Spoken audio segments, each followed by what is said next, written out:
नमस्कार किसान भाइयों, कार्यक्रम कृषि दर्शन में आप सभी का स्वागत है। किसान भाइयों, बारिश का मौसम चल रहा है, चारों तरफ हरियाली ही हरियाली है और इस वर्ष तो हमारे पूरे प्रदेश में मानसून पूर्ण रूप से सक्रिय है, जो कि हम सभी के लिए संतोषजनक खबर है। किसान भाइयों, इस मौसम में हमारी खेती किसानी के साथ साथ पशुधन को भी विशेष सावधानियां और रखरखाव की ज़रूरत होती है और ऐसी ही बातों की जानकारियों से सजा सवरा रहता है हमारे यह कार्यक्रम कृषि दर्शन। तो चलिए देखते हैं कि आज के अंक में क्या है खास आपके लिए। अंक की शुरुआत करेंगे मंडी भाव के साथ में खबरें खेती की से।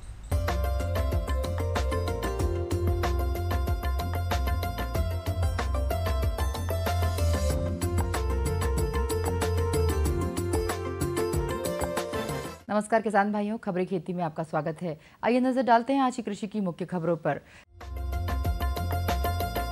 देश में 847 लाख हेक्टेयर में बोनी, चीनी निर्यात की संभावना, सोलर फेंसिंग बचाएगी फसल, फल फूलों की खेती को मिलेगा बढ़ावा, दलहन तिलहन में गुणकारी गंधक। देश में 4 महीने के बरसाती मौसम में बेहद अहम माने जाने वाले जुलाई में बारिश सामान्य की तुलना में कम रहने के बावजूद खरीफ फसलों की बुआई पिछले साल की समान अवधि की तुलना में अधिक है। अब तक बोनी 847.40 लाख हेक्टेयर में की गई है, जबकि गत वर्ष 808.40 लाख हेक्टेयर में बोनी हुई थी। जून में सामान्य की तुलना में बारिश अधिक रही और किसानों ने बारिश के शुरू में बुआई में दिलचस्पी दिखाई। राज्यों से प्राप्त रिपोर्टों के मुताबिक कुल बुआई क्षेत्र 7 अगस्त तक 847.40 लाख हेक्टेयर आंका गया, जबकि पिछले साल इस समय यह आंकड़ा 808.40 लाख हेक्टेयर था। धान की बुआई 227.81 लाख हेक्टेयर में, दालों की बुआई 82.44 लाख हेक्टेयर में, मोटे अनाजों की बुआई 148.49 लाख हेक्टेयर में, तिलहन की बुआई 148.52 लाख हेक्टेयर में और कपास की बुआई 101.91 लाख हेक्टेयर में हुई है। घरेलू बाजार में सरप्लस चीनी के निर्यात के लिए विभिन्न विकल्पों पर विचार किया जा रहा है। इनमें करीब 40 लाख टन चीनी का अनिवार्य निर्यात और वस्तु विनिमय के तहत कृषि उत्पादों के आयात के बदले चीनी का निर्यात शामिल है। वैश्विक कीमतों में गिरावट के कारण चीनी के निर्यात में मिलों को होने वाले संभावित नुकसान की भरपाई के लिए केंद्र चीनी पर उपकर बढ़ाने के बारे में विचार कर रहा है। मंत्रालय के अधिकारियों ने कहा कि अनिवार्य निर्यात का नियम अगले फसल वर्ष यानी 1 अक्टूबर से लागू किया जा सकता है। खाद्य मंत्रालय उन देशों के साथ जिनसे वह कृषि जिंसों का आयात करता है, वस्तु विनिमय प्रणाली के तहत चीनी के निर्यात की अनुमति देने की संभावना भी तलाश रहा है।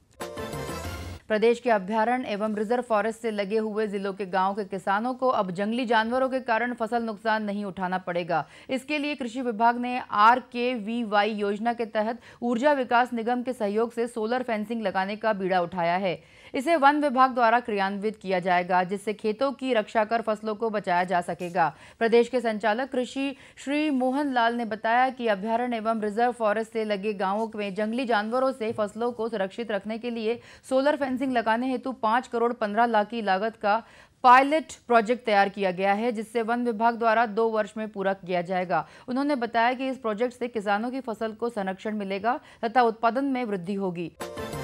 मध्य प्रदेश की उद्यानिकी मंत्री सुश्री कुसुम महदले ने कहा कि बाग बगीचे किसानों और नागरिकों की आय बढ़ाने तथा जीविकोपार्जन का बेहतर साधन हो सकते हैं। जरूरत इस बात की है कि लोगों को फल और फूलों की खेती के लिए प्रेरित किया जाए। सुश्री महदले ने गुलाब उद्यान में स्वर्ण क्रांति अभियान में उद्यानिकी एवं पुष्प महोत्सव का शुभारंभ कर रही थी।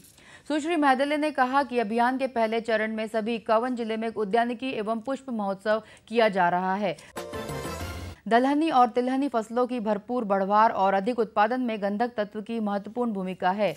वैसे तो फसलों को 16 से 20 पोषक तत्वों की आवश्यकता होती है, परंतु मुख्यतः नाइट्रोजन, फास्फोरस और पोटाश के साथ साथ गंधक जरूरी तत्व बन गया है।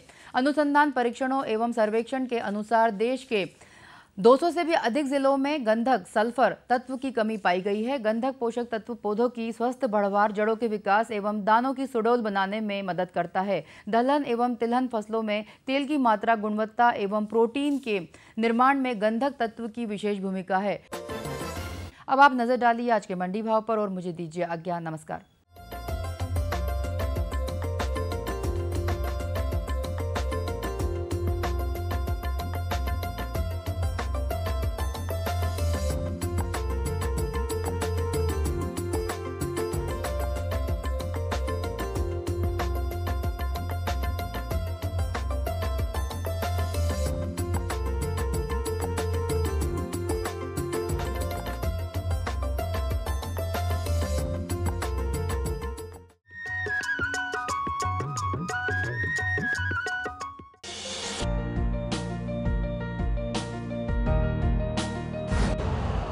यूरिया का स्वदेशी उत्पादन 70 लाख टन बढ़ाने के लिए 6 उर्वरक संयंत्रों का उद्धार किया जा रहा है। FCIL के गोरखपुर, सिंदरी, तलचर और रामागुंडम संयंत्र, HFCL की बरौनी इकाई और BVFCL की नामरू फोर्थ। सोने पर सुहागा ये है कि देश में अब बनेगा सिर्फ नीम लेपित यूरिया, क्योंकि इससे होगा किसानों का फायदा ही फायदा। अनाज का उत्पादन 10% तक बढ़ेगा। बढ़ेगी 10 से 15% नाइट्रोजन क्षमता।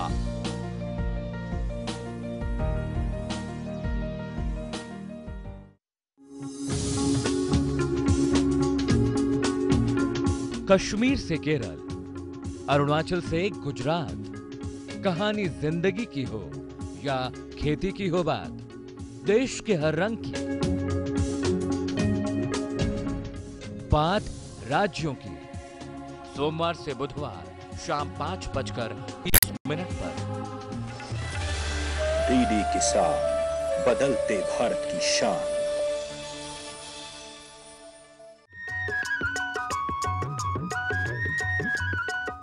कृषि एक ऐसा व्यवसाय है जिसमें कि सामयिक कार्य अपनी एक अलग ही महत्ता रखते हैं। अभी बारिश का मौसम चल रहा है और हमारे खेतों में खरीफ की फसल लगभग 2 माह की हो चुकी है। इस मौसम में हमारी फसल में कौन कौन से सामयिक कार्य किए जाएं, जिनसे कि हमें अच्छी फसल तो प्राप्त हो ही, साथ में अच्छा आर्थिक लाभ भी कमा सकें। खरीफ में सामयिक कार्य किस प्रकार से किए जाएं, यही है जानने का विषय आज हमारे विशेषज्ञ से। हमारे विशेषज्ञ हैं डॉक्टर SK शर्मा, कृषि वैज्ञानिक, कृषि महाविद्यालय गंजबासौदा से। जल निकास के लिए महत्वपूर्ण विधि है साइफन विधि। साइफन विधि के द्वारा हम उच्च क्षेत्रों से पानी निकाल के निम्न क्षेत्रों की ओर साइफन लगा के ले जाते हैं। साइफन का एक सिरा जहाँ पानी ज़्यादा भरा हुआ है वहाँ हम लगाएंगे और दूसरा सिरा अपेक्षाकृत कम निचाई पर रखते हैं और एक जगह से पानी एकत्रित होकर दूसरी जगह से पानी निकल जाता है। यह पानी गुरुत्वीय प्रभाव के अंतर्गत बहता है। यदि पानी को उठाना पड़ा तो हमारे किसान भाइयों को ये सुझाव है कि वो डीजल इंजन लगाएं। डीजल इंजन से पानी उठा के जहाँ पानी ज़्यादा भरा हुआ है एकत्रित करके और उस पानी को अतिशेष पानी को निकासी कर दें। और इसके अलावा यदि साइफन विधि किसी जगह पर कारगर नहीं है तो cross slope dish system, cross slope में पैरेलल पाइप लगा सकते हैं, जिसमें आजकल PVC पाइप आ रहे हैं। उनको हम अपने खेतों में ये देख लें कि 2 जगह पर यदि स्लोप हैं तो उस स्लोप में 3 या 4 फीट गहरी और 9 और 10 फीट लंबी नाली लगा दें और उस नाली में से पाइप इस तरीके से लगाएं कि वे परस्पर ज़्यादा से ज़्यादा पानी को एकत्रित करके और एक नाले में मिला दें। तो इस तरह से हम हेरिंगबोन भी बना सकते हैं। हेरिंगबोन जैसे हमारे वृक्ष में तमाम प्रकार की शाखाएं होती हैं, तो इस तरीके से भी ड्रेनेज हम सफलतापूर्वक कर सकते हैं। इसके साथ साथ भी आकार की नाली, जिसे हम ट्रेंच कहते हैं, ट्रेंच खोद दें तो अतिरिक्त खेतों में से पानी उस ट्रेंच में आ जाता है और उस ट्रेंच से पानी निकलता हुआ और नाले में समा जाता है। तो किसान भाइयों, यदि हम खेतों में से अतिरिक्त पानी को ना निकालें तो निश्चित तौर पर ये मृदा लवणता है, मृदा को अम्लीय बनाएगा और जहाँ जो है पानी की निकासी नहीं है वहाँ दलदल बना देगा और हमारी भूमि सदा के लिए ऊसर और बंजर हो जाएगी। इसलिए हमें समय समय पर जल निकास करना बहुत ही ज़रूरी है। जल निकास करने से हमारे खेतों में उड़द है, मूंग है, सोयाबीन है, इसके बहुत जो है अच्छी पैदावार होती है। जैसा कि हम जानते हैं कि हमारे प्रदेश में सोयाबीन की मुख्य फसल है। सोयाबीन के नाम से मध्य प्रदेश प्रसिद्ध है और इसके साथ साथ एक वर्टिकल ड्रेनेज की भी विधि है। वर्टिकल ड्रेनेज की विधि में कुछ हम ऐसे पेड़ लगाते हैं कि जो जल भरे हुए क्षेत्र में से वो पानी को सोखते हैं, ग्रहण करते हैं। जैसे जो है पेड़ आते हैं यूकेलिप्टस वो पेड़ है कि जो जहाँ पर ज़्यादा पानी नहरों के द्वारा एकत्रित होकर खेत के किनारे भर जाता है। यदि वहाँ यूकेलिप्टस के पेड़ कुछ लगा दिए जाएं तो वर्टिकल ड्रेनेज सिस्टम से, क्योंकि पेड़ जो है अवशेष पानी का उपयोग करके बाष्पोत्सर्जन क्रिया द्वारा और हवा में उस पानी का बाष्पन करते हैं, तो इस प्रकार के पेड़ों को लगा के वर्टिकल ड्रेनेज हम उपयोग कर सकते हैं। इसके साथ साथ एक विधि और है मोल ड्रेनेज। मोल ड्रेनेज विधि यानी मोल प्लाऊ एक आता है। मोल प्लाऊ से हम मृदा की सतह से 4 या 3-4 फीट नीचे मोल प्लाऊ से हम एक मोल संरचना बनाते हैं। मोल संरचना वो संरचना है कि अवशेष पानी को वो अपने में से समाहित करके और एक नाले में मिला देती है। तो मोल प्लाऊ भी किसान भाई यूज़ कर सकते हैं और इसकी मोल ड्रेनेज की संपूर्ण जानकारी आपको प्राप्त कृषि अभियांत्रिकी संस्थान बेरसिया रोड भोपाल पर है, वहाँ से भी प्राप्त की जा सकती है, कृषि विभाग से प्राप्त की जा सकती है। मोल ड्रेनेज सबसे सशक्त एक जल निकास की विधि है और इन सब विधियों को यदि हम उपयोग करेंगे तो निश्चित तौर पर आपको इसमें लाभ होगा।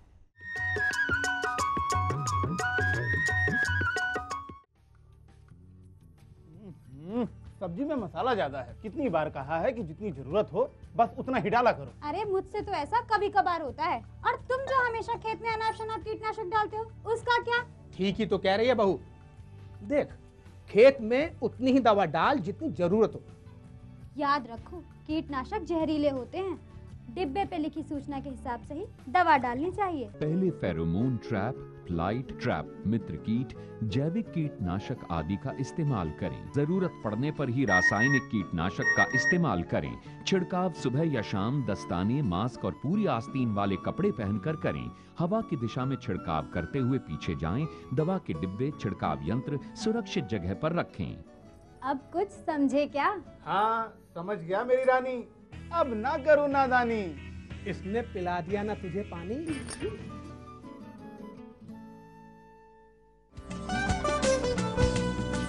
कौन कौन सी हैं सरकारी योजनाएं? कैसे उठाएं इनका लाभ? जानिए अपने गांव का हाल। देखिए चौपाल चर्चा, सोमवार से शुक्रवार सुबह 9 बजे। डीडी किसान, बदलते भारत की शान।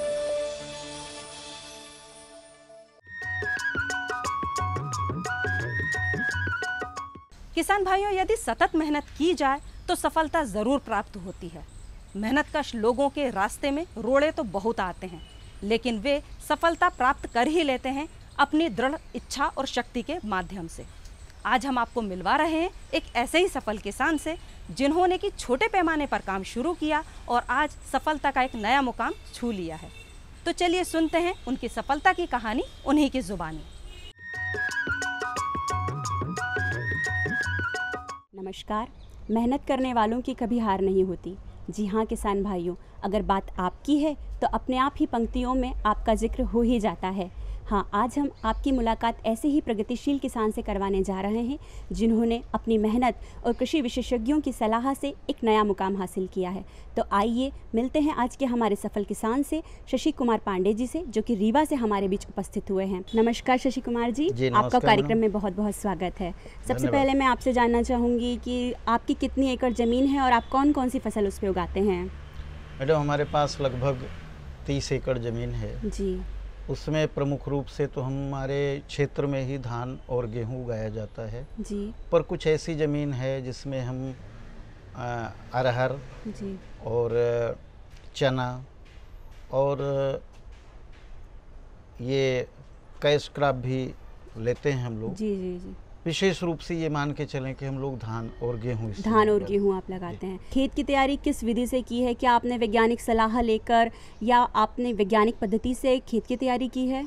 जी हाँ, अब इस समय जो हम लोग करते हैं, प्रयास करते हैं कि हम वैज्ञानिकों से सलाह ले करके और उनके परामर्श के अनुसार ही हम करें, खेती करें। इसके लिए हम लोग अब प्रयास करते हैं कि जो सबसे ज़्यादा गर्म दिन होते हैं जून के महीने में, जून के शुरुआत में, उसमें सूखे खेतों की जुताई करवाते हैं। उससे क्या होता है कि एक बार घास और उसकी जड़ें नष्ट हो जाती हैं। इसके बाद हम प्रतीक्षा करते हैं पानी बरसने की। पानी जब बरस जाता है, एक बार पानी बरस करके निकला और खेतों में यदि पानी भरा नहीं है तो जो नए घास फूस उगते हैं उनको नष्ट करने के लिए एक बार हम फिर से सूखे खेत की जुताई करते हैं। पानी बरसता है, भर जाता है, तब हम उसमें एक ट्रैक्टर में चैन वगैरह लगा करके उसकी जुताई करते हैं और अच्छे से खेत बन जाता है। तब हम फिर उसमें रोपा लगा करके ये मानते हैं कि रोपा लगाने के लिए हमारा खेत वो तैयार है। जी। तो आप बीज की व्यवस्था किस प्रकार से करते हैं? इस समय सुविधाएं सरकार ने दे रखी हैं, तो ब्लॉक से और सोसाइटी में ये उपचारित बीज मिल जाया करते हैं हम लोगों को। हम उन्हीं को डायरेक्ट खरीद लेते हैं और अच्छा रिस्पांस रहता है। किस विधि से आप धान की बुआई करते हैं? पहले तो हम लोगों के यहाँ पूरा छिटवा होता था जी। इस समय कुछ दिनों से थोड़ा जागरूकता आई है, हम लोगों ने भी उसको महसूस किया है कि रोपा विधि ज़्यादा सफल है जी। तो रोपा विधि से हम लोग करने का प्रयास कर रहे हैं। विशेषज्ञ आजकल राय देते हैं कि ज़्यादा से ज़्यादा श्री विधि को अपनाएं, तो आप उस विधि से लगाते हैं? हाँ जी, उसको भी हम लोग प्रयास कर रहे हैं जी। श्री विधि से। हालांकि श्री विधि से जो यंत्र आए हैं, अभी यंत्रों का उपयोग बहुत कम हो रहा है, पर हमारे यहाँ जो श्रमिक उसको रोपा लगाने का काम करते हैं उनको हम लोग ये परामर्श देते हैं, उनको ये कह के रखते हैं कि इतने दूर का प्रॉपर फासला उसमें हर पौधे में होना चाहिए। जी। उसको श्री पद्धति का हम लोग भरसक प्रयास करते हैं। तो आप खरपतवार के लिए क्या कोई जैविक विधि या कोई यांत्रिक विधि अपनाते हैं या फिर केमिकल का यूज़ करते हैं? अब तो ज़्यादा ये मान के चलें कि हम लोग केमिकल पर ही निर्भर हैं, केमिकल का उपयोग ज़्यादा कर रहे हैं। हालांकि यंत्र भी आ गया है, यंत्र का भी उपयोग होना शुरू हो गया है। कोनोवीडर जैसे कि हम देखते हैं, बहुत ही सफल यंत्र है खरपतवार नियंत्रण के लिए। लेकिन अभी बहुत लोगों के पास, मेरे पास तो खुद भी अभी नहीं है, मैं उसको कर रहा हूँ, लेकिन देख रहा हूँ कि उसका रिस्पांस जो है वो ठीक है। क्योंकि अब सबसे बड़ी समस्या है लेबर की, लेबर नहीं मिल पा रहे हैं, तो हम लोगों को इसलिए अब मशीनरी पर निर्भर होना पड़ रहा है हर तरह से, तो उसका भी उपयोग करना ही पड़ेगा और जल्दी ही करना शुरू करेंगे। जो भी हमारी कृषि से जुड़ी हुई योजनाएं होती हैं, जितनी भी छोटी छोटी सी या बड़ी बड़ी सी बातें होती हैं, जैसे अनुदान से संबंधित हो या किसी भी चीज़ से संबंधित हो, तो आपको वो सारी जानकारी पहुँच पाती हैं? जी हाँ, पहुँच पाती है। एक तो उन जानकारियों के लिए आपका टेलीविज़न और रेडियो ये बहुत सहायक हैं, तो इनकी वजह से जानकारी। दूसरी बात, समाचार पत्र और भी संचार माध्यम बहुत सारे ऐसे हैं जिनसे लोग भी अब जागरूक हुए हैं, तो जानकारी पहुंच जाती है और लोग उसका लाभ भी ले रहे हैं। जैसे ही फसल आती है तो आपके यहाँ एक महोत्सव का माहौल सा बन जाता है, तो क्या आपके यहाँ पे कोई मनोरंजन से संबंधित चीज़ें होती है? जैसे गायन कहीं होते हैं, लोकगीत होते हैं, तो हम आपसे एक लोकगीत ज़रूर सुनना चाहेंगे। घिरी घिरी रे घटा घन घोर बदरिया, पानी ता झिमिर झिम हो। हाँ रे बदरिया, कौने दिशा से बदरा उठे, अब कौने दिशा में गए मेघ बदरिया, पानी ता झिमिर झिम हो। ये गीत हो गया। इसके अलावा पारंपरिक लोकगीत हैं, जैसे झूला गीत। अनायास एक महिला उठा देती है, झूला परा कदम के डारी, झूले राधा प्यारी ना। ये झूला गीत बहुत ही खूबसूरत गीत आपने सुनाया। और मैं आपसे एक और जानकारी चाहूँगी कि आपके पास क्या आप पशुपालन में रुचि रखते हैं? पशु? जी हाँ, निश्चित रूप से रखते हैं। हम कुछ मवेशी हैं भी हमारे पास। जी।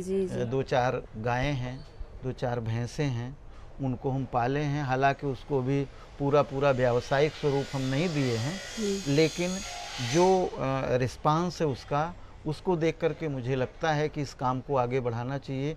तो शशि जी, आपका बहुत बहुत धन्यवाद। तो देखा किसान भाइयों, आपने एक साधारण से किसान कैसे सफल बन गए। तो आप भी अगर प्रगतिशील किसान हैं तो हमसे जुड़िए और हमारा कार्यक्रम देखते रहिए। नई नई जानकारियों के साथ हम फिर उपस्थित होंगे।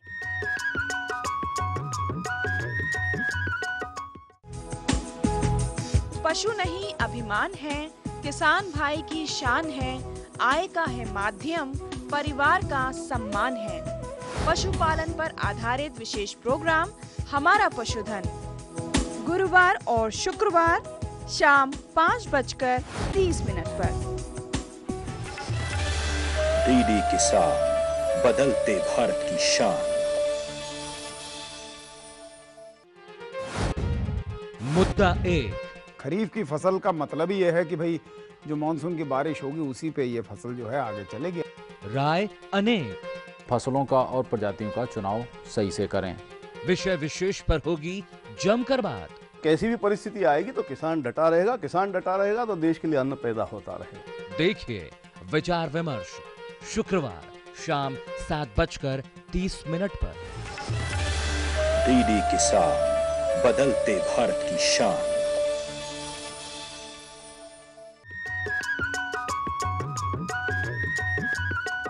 किसान भाइयों, हमें आशा ही नहीं पूर्ण विश्वास है कि आपको हमारा आज का यह अंक जरूर पसंद आया होगा। फिर भी यदि किसी किसान भाई के मन में कोई प्रश्न या जिज्ञासा है या फिर कोई किसान भाई अपनी सफलता की कहानी हम तक पहुंचाना चाहे तो पत्राचार करना न भूलिएगा। पत्राचार करने के लिए हमारा पता नोट कर लीजिए। हमारा पता है कार्यक्रम कृषि दर्शन, द्वारा निदेशक, कमरा number 4, Doordarshan Kendra, Shyamla Hills, Bhopal. Pin code है 462013।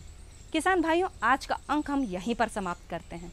अगले अंक में फिर होगी मुलाकात कुछ अन्य कृषि संबंधित जानकारियों के साथ।